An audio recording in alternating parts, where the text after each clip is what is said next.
А Сыктывкар в эти выходные стал центром одного из самых захватывающих видов спорта. В столице Коми прошел фестиваль русского хоккея. Сотни гостей, захватывающие матчи, показательные выступления, полевая кухня и круглые столы. Чем еще удивил спортивный праздник, расскажет Ксения Лосева. Несмотря на совсем не весеннюю погоду, на республиканском стадионе аншлаг. Мамы, папы, бабушки, дедушки и, конечно, дети. Многие пришли на праздник целыми семьями. Стартует фестиваль русского хоккея, как и полагается, со зрелищного матча. На льду Иркутский политех против сыктывкарских зырян. Несмотря на еще юный возраст, игроки обеих команд тут же задают высокий темп. Очень давно здесь не был. И был еще на старом стадионе. Конечно, то, что случилось, это ее обновление, это грандиозно. Хорошие потрибунные помещения, трибуны. И вообще самое главное, приятно, что сегодня на трибунах очень много болельщиков и вообще молодежи. Сколько я сюда приезжал, мне здесь было очень комфортно. Мне здесь было приятно всегда играть.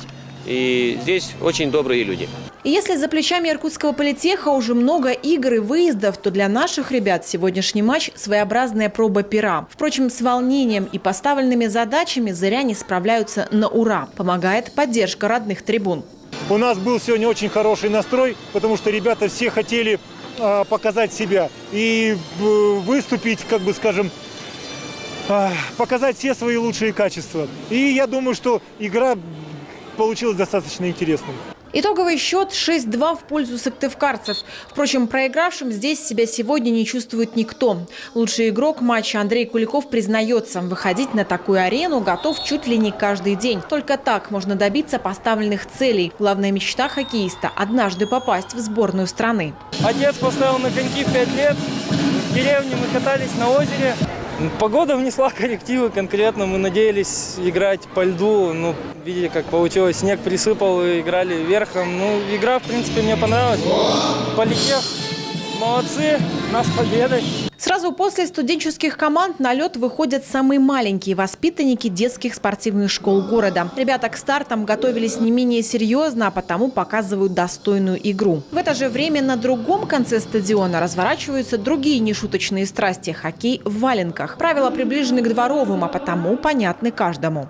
И самое главное стоять в ногах, и мяч, самое интересное, и не имеет какой-то определенной траектории движения. И поэтому в этом весь интерес. И достаточно безопасный вид спорта на самом деле, потому что валенки, силовые приемы запрещены, мяч мягкий, и достаточно интересно играть, и не травмоопасный на самом деле вот этот вид спорта. И вот в этом и суть, вот этой дружественной игре. Впрочем, и это еще далеко не все. На сцене творческие коллективы, конкурсы и розыгрыши. Настоящий праздник спорта и здорового образа жизни. Именно по такому, кажется, уже давно скучал местный зритель. Ну а вечером на стадионе прошел флешмоб в поддержку российской армии. Его участники выложили буквы Z и V. Ксения Лосева, Олег Юшков, телеканал Юрган, Сыктывкар.